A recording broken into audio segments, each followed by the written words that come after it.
Shalom. Call hello, Yahweh Shem Shai, Bahashim Rakakwadash. Double honors unto the apostles and the elders. Salutations to all my fellow laborers doing this work in truth and sincerity, risking their lives and their freedom to do so, now more so than ever. To the scattered elect that are scattered around the four corners of the earth, that be like unto the speckled bird, the Israelite foreigners. And to the Akwaf that are listening and learning, to you I say Shalom. This is your brother Malcolm from the branch of the Great Millstone here in Chicago, coming at you with another lesson. And today we're going to profile a video from the New York Post. So out the gate, claiming the Freedom of Information, UCC code of the Freedom of Information Act. This information, this is going to be used for informational and educational purposes. I do not own, do not claim to own, nor do I profit from this in any way whatsoever. All right, so without any further ado, this video is going to be titled "At the Hand of White Christians, Law Enforcement, and Officials," or something to that effect.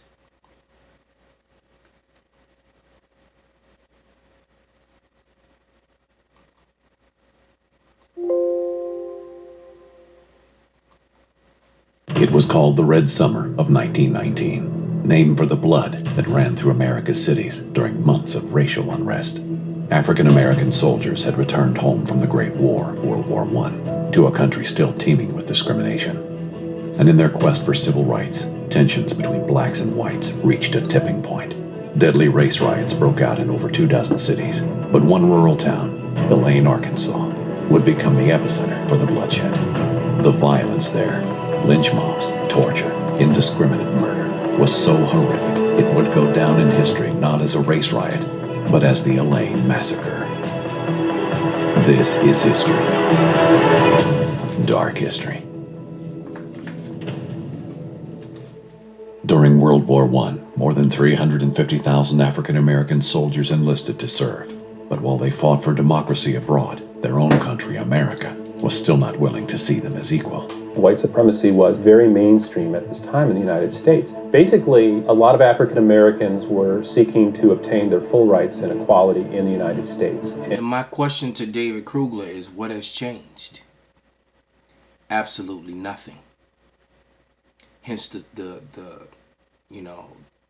condition of America right now with the whole George Floyd situation and what happened. Nothing has changed. And violence was often used by mobs of whites. Tensions reached a boiling point in the summer of 1919. Now you just saw the execution of this man with bricks by men in uniform. As a matter of fact, let's take that back a little bit. Tensions. They're bricking him, stoning him to death. All right, they have huge bricks in their hands, and I can only imagine the destruction done to his skull and his face by this uniform. Look like almost he's either a cop or he's a fireman. Okay. Reached a boiling point in the summer of 1919. Race riots broke out in dozens of cities across the country. But in the rural South, something even more menacing was taking. So why was that? Because the so-called Negro was afraid. Law-abiding citizens, for the most part, knew that if they even spit on the sidewalk, they could be arrested. So this Red Summer was initiated by so-called white citizens, American Christians, lawmen, and law officials that did this and allowed this to happen, and then propagated the land and the property that were owned by these blacks, all right, who so-called blacks who ran from their homes, the ones who survived it, and all their property and their land was confiscated and taken and owned by white families to this day, so-called. Form. There, slavery existed in all but name. In a system called sharecropping, farmers provided landowners with labor for a share of crops produced. But the system was rigged. Sharecroppers were often kept in perpetual debt. One black sharecropper raised $500 worth of cotton, and his landlord told him, "Yeah, but you used $697 worth of supplies, so you owe me money." This is Isaiah 10:1. Woe to them that decree unrighteous decrees and write grievousness which they have prescribed. Nothing has changed. Everyone who has any power at this point is working to make sure they keep African American laborers tied to the land. For roughly 50 years, the system went unchanged. And even though they're giving you history, the fact that they're still using the term African American and black is the proof of their hatred and their racism and their lies, because they know that these people are Israelites. They are neither African nor American. America's named for a Caucasian, a so-called white man named Amerigo Vespucci, and Africa is named after a Caucasian named Scipio Africanus, a Roman. So you're calling these brown people by the name of two white men and making it an identity. That is a social construct created here in America, an unrighteous decree. In the fall of 1918, a black man from Arkansas had had enough. Robert Hill had decided to form a union to represent sharecroppers. It was a dangerous decision, and one that would set off a chain of events involving mass murder, torture, and a landmark Supreme Court ruling. But first, he would need to organize. In his message, Hill was pretty simple and direct. Why is it that we cannot have fair payment for the honest and hard work we do? Despite the inherent risk involved with challenging whites, World War I veterans and other black sharecroppers became card-carrying members of the Progressive Farmers and Household Union of America.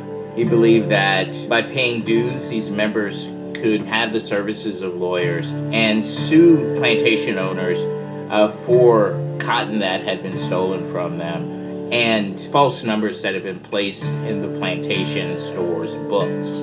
Now this, he meant well, but this pork-eating abomination, abominable food-eating Israelite right here has no wisdom whatsoever. Like many people of our people, this brown man that they will call black, whose physical appearance is clearly brown and not black.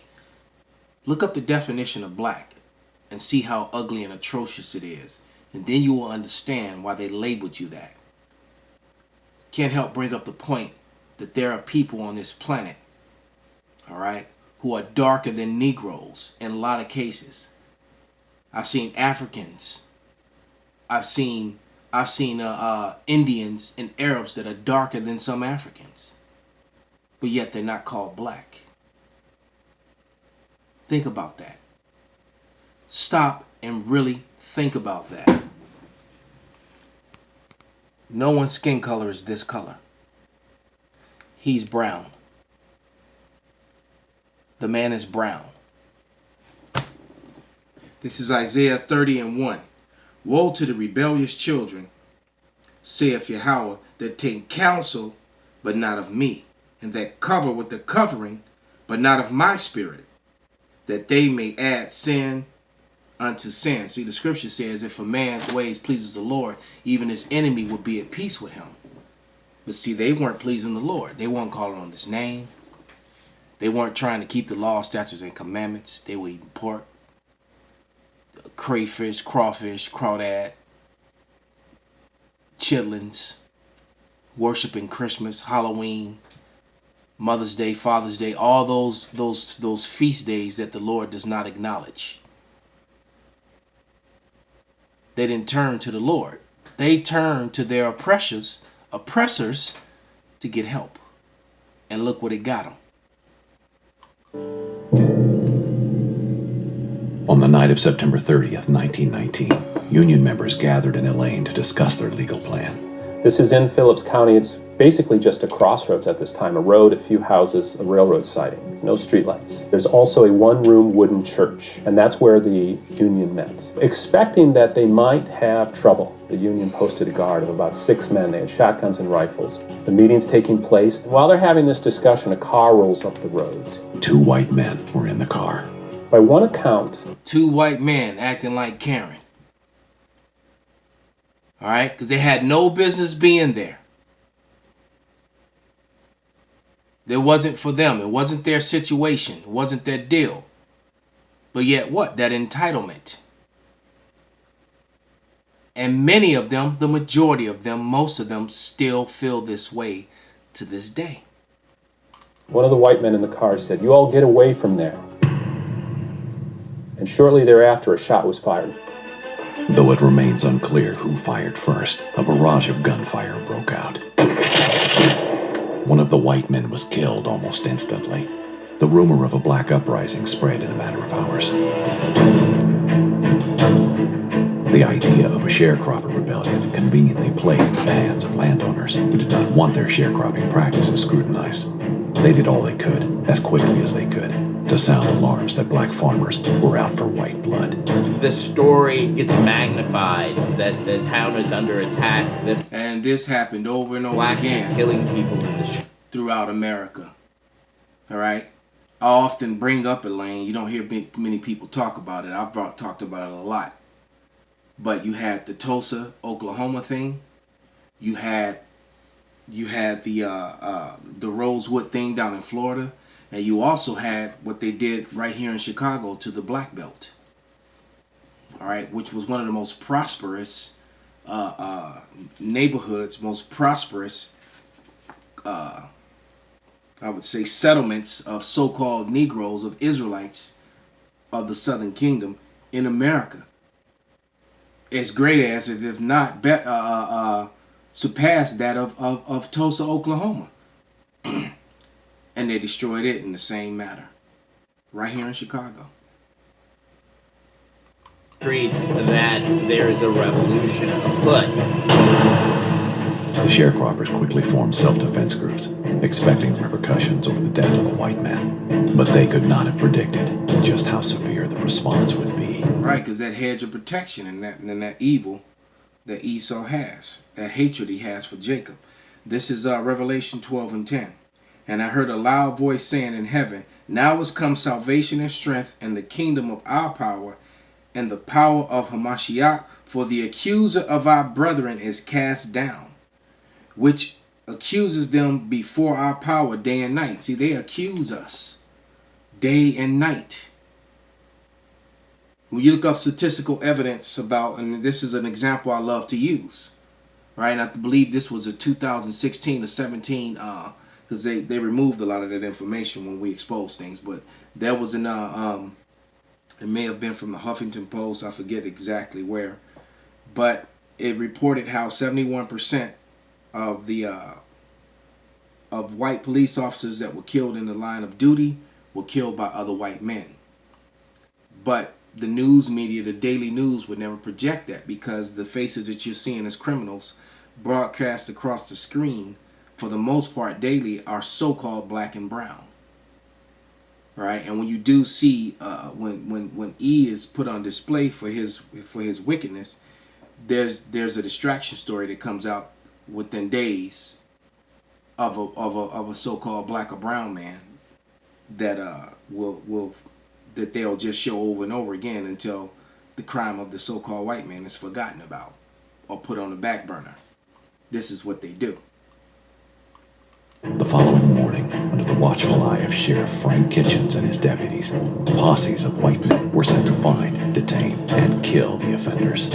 So, the sheriff and his deputy, posses of white men. So, like I said, this was done by white Christian Americans. Christian Americans who gave no justice, only the sword. And they did it gladly. When you have an out-of-control mob just being told there's a Negro insurrection going on, that mob's being very indiscriminate in its violence. You see houses being attacked, black-owned homes being ransacked. The black school was burnt. Notable families were killed. Notable families. So the families, the black families who actually were like leaders that stood out, they were killed. What was the purpose of burning of the school? What was it? Yeah, because this is just Edomite hatred and jealousy. Because these how dare these niggers try and operate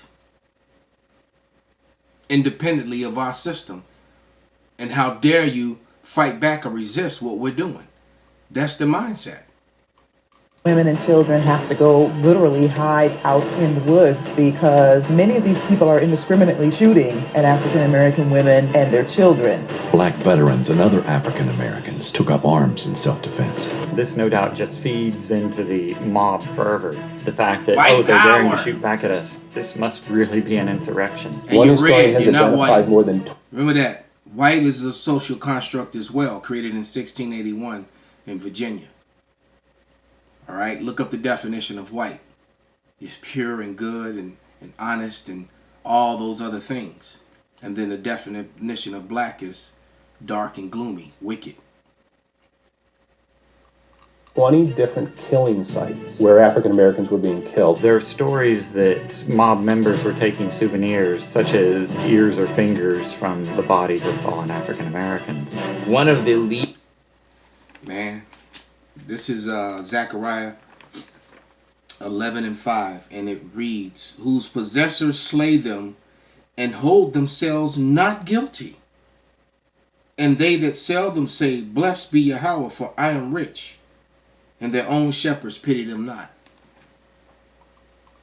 leading black families of the county. They weren't even in the town. They had just received a brother back from the French front. They are pulled from a train, put in the back of a car, and they are stabbed, shot, and their mutilated bodies are left on the side of the road.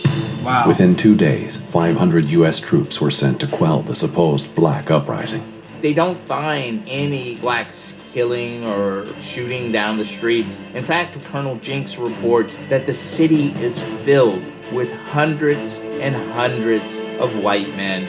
So you got hundreds and hundreds of white men. So it's probably close to 1,000 armed Edomite males that are just executing. Let's not forget about it. You best believe that every female that they found got gang raped.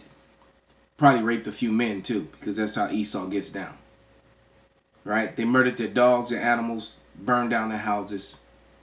Yeah, and they violated them sexually as well.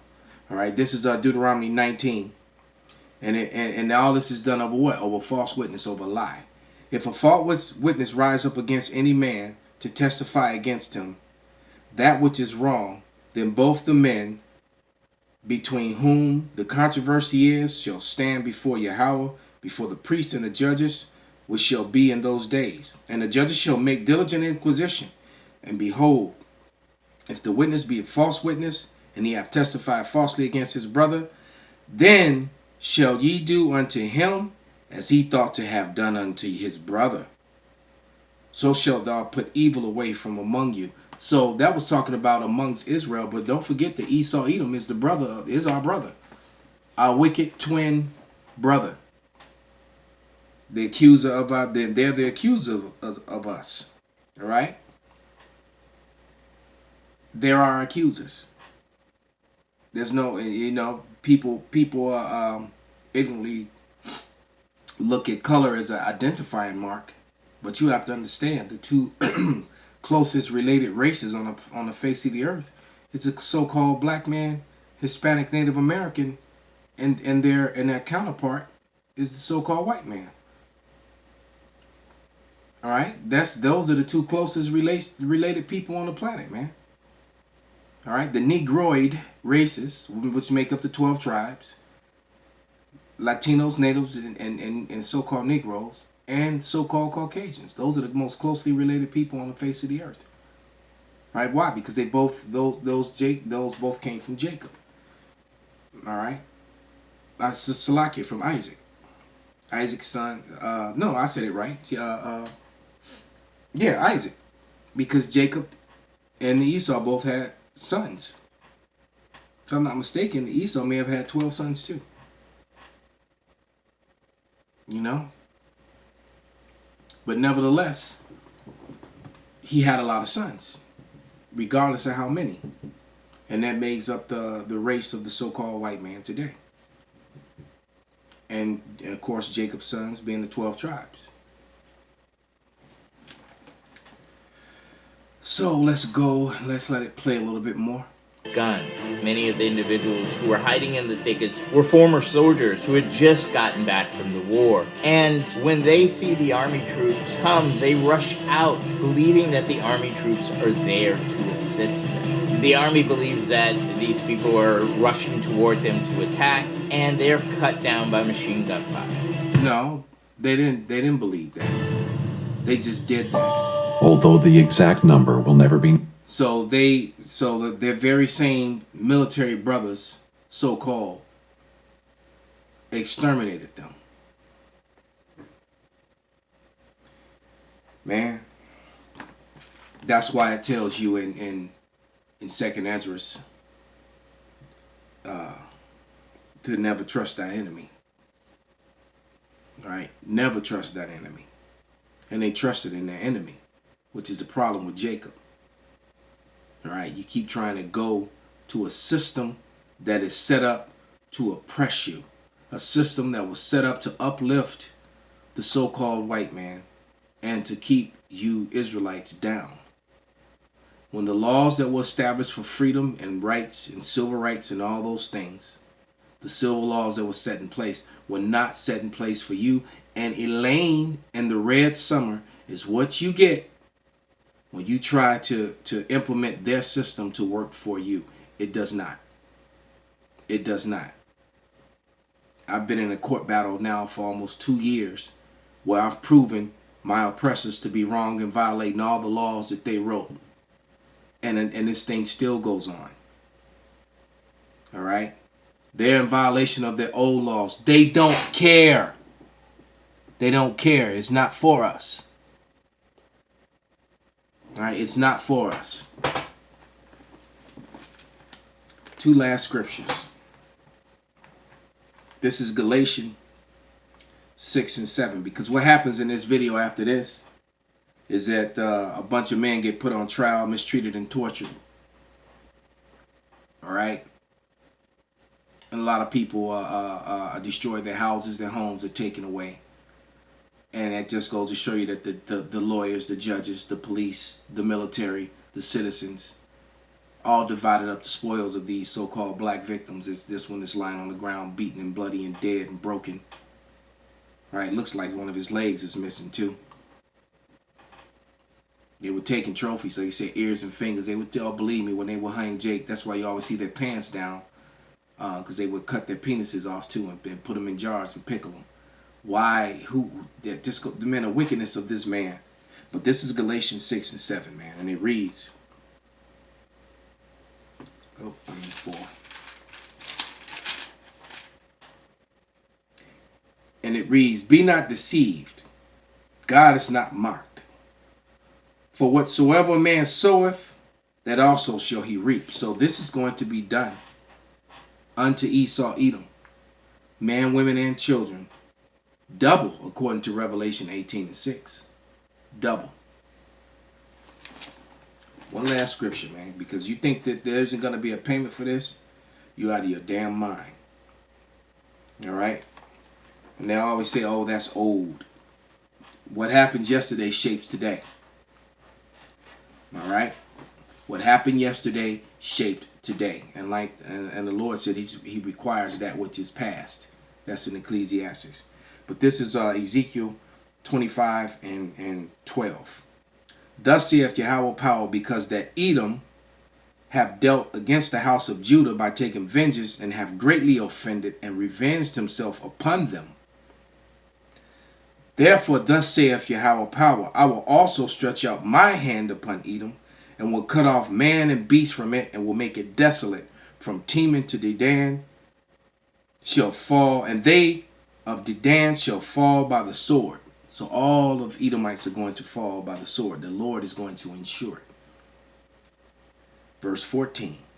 And I will lay my vengeance upon Edom by the hand of my people Israel. And they shall do in Edom according to my anger and according to my fury, and they shall know my vengeance, saith Yahweh power. So the Lord is going to, in the not so distant future, unleash angry Latinos, natives, and Negroes, so-called, on Edom. Not only in Babylon, but worldwide. And they're going to do unto them what was done unto them, double, and with the fury of the Lord in them. Call Halal Yahweh Bashan Awashai Bahashim Rakak Wadash Wa Abba Babal Shalom.